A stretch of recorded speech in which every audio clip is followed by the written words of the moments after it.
Morning students. So today's video will discuss about the importance of planning.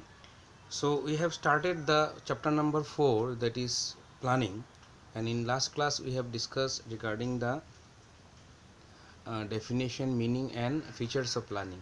So today we will discuss about the importance of planning. So what are the important role that is being played by a planning in a management. So this video will discuss and give you clear idea regarding the importance of planning, how planning had a importance on managements. As we know, the planning is the basic functions or the primary function of the managements. After doing the planning function only, the other functions followed.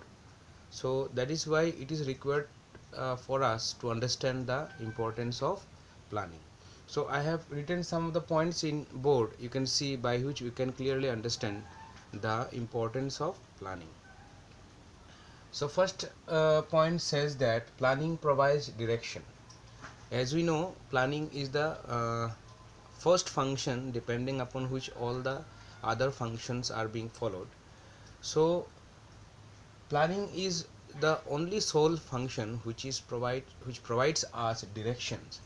Means, depending upon the objectives or goals, we do provide the planning, or we do the planning, and accordingly it provides us directions.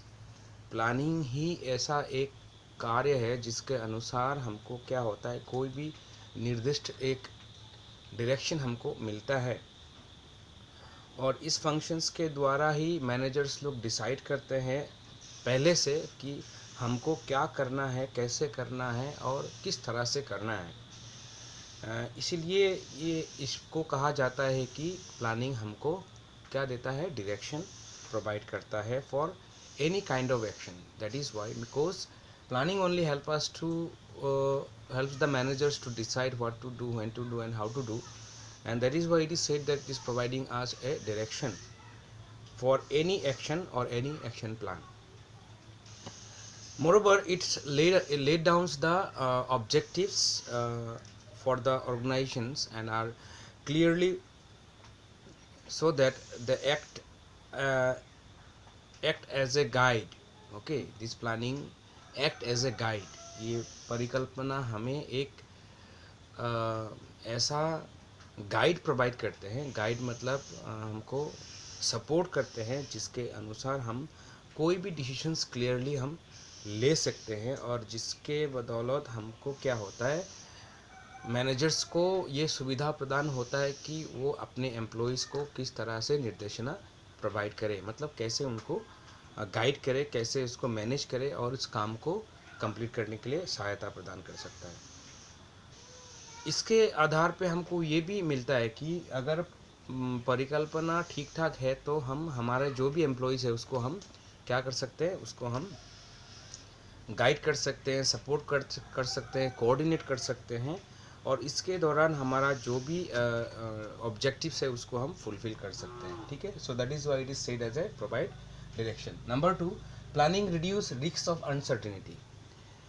हम कोई भी काम करने से पहले अगर उस काम को मद्देनज़र रख के हम परिकल्पनाएं करते हैं, तो इसमें जो भी रिस्क होता है, रिस्क ऑफ अनसर्टेनिटी जो भी होने वाला है, जैसे कि हमने पहले ही बोला था कि planning are done for futures और it is a forward looking. तो हम अज्यूम करते हैं, धारणाएं करके परिकल्पना करते हैं, लेकिन असल परिस्थिति क्या होगा वो हम जस्ट अंदाज़ा लगा सकते हैं. तो ऐसे में हमको क्या होता है, बहुत सारे रिस्क होता है कि हमने जैसे सोचा ऐसा होगा कि नहीं, अगर होगा भी तो कितना % होगा. तो इस तरह का जो तुम्हारा रिस्क होता है, जो होनी या अनहोनी जो भी बोलो आप, होनी में कितना % है, होनी है, ये हमको पहले से निर्धारित हम नहीं कर सकते. So that is why planning function enables a managers to look forward and anticipate the change. हमको क्या क्या परिस्थिति के आधार पे हमको क्या चेंजेस करना पड़ेगा, वो हमको पहले से प्लानिंग के द्वारा ही हम कर सकते हैं, और हमको जितना हो सके हम उसको रिस्क को हम मिनिमाइज़ कर सकते हैं, कमा सकते हैं, रिड्यूस कर सकते हैं, ताकि काम करने के टाइम पे हमको जो भी अनहोनी होनी है उसको हम पहले से जानकारी ले सके, परिकल्पना के अनुसार हम हमारा जो भी रिस्क है हम उसको रिड्यूस कर सकते हैं। Number 3, planning reduce overlapping and wasteful activities. अगर हम परिकल्पना करते हैं तो हम एक काम को बार बार रिपीटेशन करने का ज़रूरत नहीं होता है, जो कि जाने या अनजाने में हमको एक काम को बार बार करना पड़ सकता है कभी कभार, अगर हम प्लानिंग नहीं कर सकते हैं। तो प्लानिंग करने से क्या होता है, हमको सिस्टमेटिकली हम एक काम को करने के पीछे कौन सा काम होगा, उसके बाद में कौन सा काम होगा, हम उसको कैटेगराइज कर सकते हैं, और उसके आधार पे हम काम करने से हमको ओवरलैपिंग का मतलब क्या है, एक काम को जाने अनजाने में दोबारा करना, रिपीटेशन ऑफ द वर्क, वो नहीं होता है अगर हम प्लानिंग करेंगे।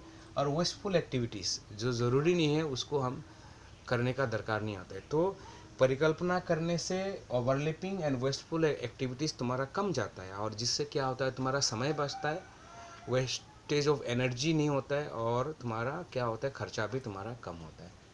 सो ये हो गया planning reduce overlapping and wasteful activities. Number 4, planning promotes innovative ideas. कोई भी एक काम देखो, हम लोगों ने अगर पहले बार किया, उसी काम को अगर दोबारा हमने किया, उसी काम को अगर तीसरा बार हम लोगों ने किया, तो क्या होता है, वो रिफ़ाइन हो जाता है, और उसमें हमको जो भी चीज़ ज़रूरी नहीं है, जो भी तुम्हारा वेस्ट एक्टिविटीज़ है, उसको हम अवॉइड कर सकते हैं। जैसे कि फॉर एग्ज़ाम्पल मैंने आपको बता रहा हूँ, जैसे कि आपने एक क्वेश्चन का आंसर लिखा, तो पहले बार लिखा, फिर दूसरे बार लिखा, फिर तीसरे बार लिखा, तो आपको ये तीनों आंसर्स में क्या होगा, कुछ डिफरेंस नज़र आएगा, क्योंकि आपने जो पहले बार किया तो ऐसे ऐसे कुछ बातें आ गया होगा जो आपको क्वेश्चन में पूछा नहीं गया है। तो दूसरा बार जो लिखा तो और भी कंसाइंड हो जाता है, तीसरे बार जो करेंगे तो और भी कन्फाइंड, एकदम सॉलिड आंसर आपको निकल के आएगा। तो यही बताता है कि हम अगर प्लानिंग करते हैं तो क्या होता है, हमारे दिमाग में कुछ ऐसे ऐसे इनोवेटिव आइडिया निकल के आता है, नया नया आइडिया निकल के आता है, जिस आइडिया हमारे बिजनेस के लिए हो या मैनेजमेंट के लिए हो बहुत लाभदायक होता है, और उसमें तुम्हारा खर्चा, स्ट्रेस, वेस्टफुल एक्टिविटीज़ या तो टाइम बचत हो जाता है, और नया नया तुम्हारा आइडिया तुम्हारा निकाल के आता है, अगर हम सही ढंग से परिकल्पना कर पाते हैं तो।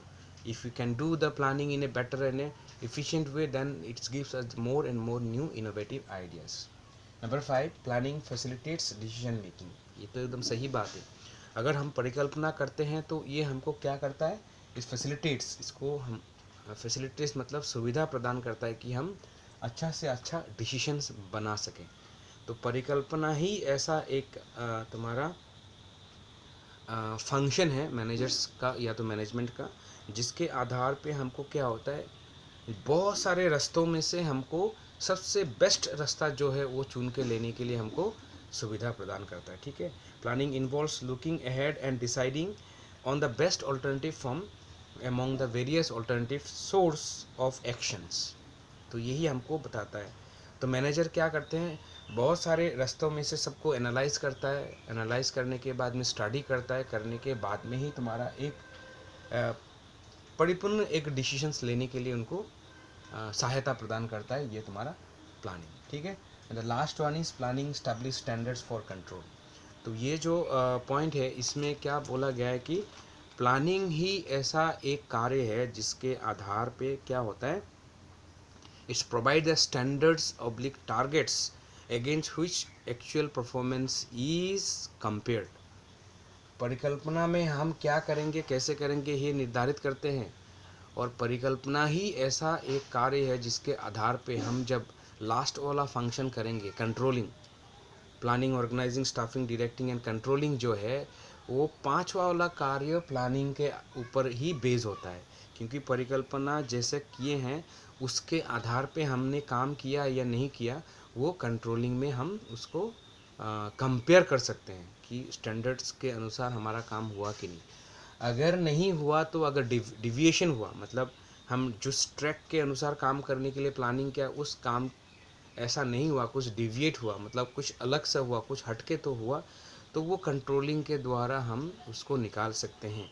और जो भी खामियां हैं, जो भी तुम्हारा कमियां हैं, खामियां या कमियां जो भी बोलो, उसको हम रेटिफाई कर सकते हैं. So planning provide a better control system and it helps the managers to control the deviation in any activities, and accordingly it can rectify the deviation and do the work according to the planning, so that the pre-decided objectives are being achieved. Control is always exercised in the light of planning. Controlling जो काम है 5 number जो कार्य है वो planning के ऊपर ही base करके नियंत्रण किया जाता है.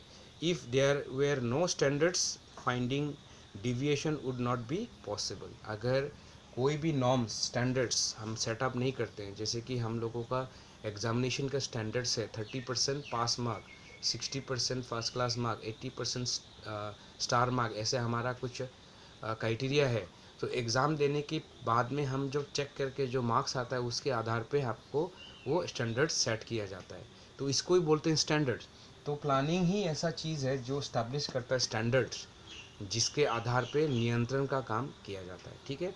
So these are the 6 point by which we can understand the importance of planning. Planning क्यों ज़रूरी है और प्लानिंग कैसे हमको मदद देता है, कैसे एडवांटेज हमको देता है. आप इसको इम्पोर्टेंस ऑफ प्लानिंग के साथ साथ इसको आप एडवांटेज ऑफ प्लानिंग भी बोल सकते हो. अगर क्वेश्चन आए what are the advantage of planning, तो भी आप ये सेम पॉइंट्स लिख के आप लिख सकते हो. ठीक है. So in next class will discuss about the limitation of planning. Thank you.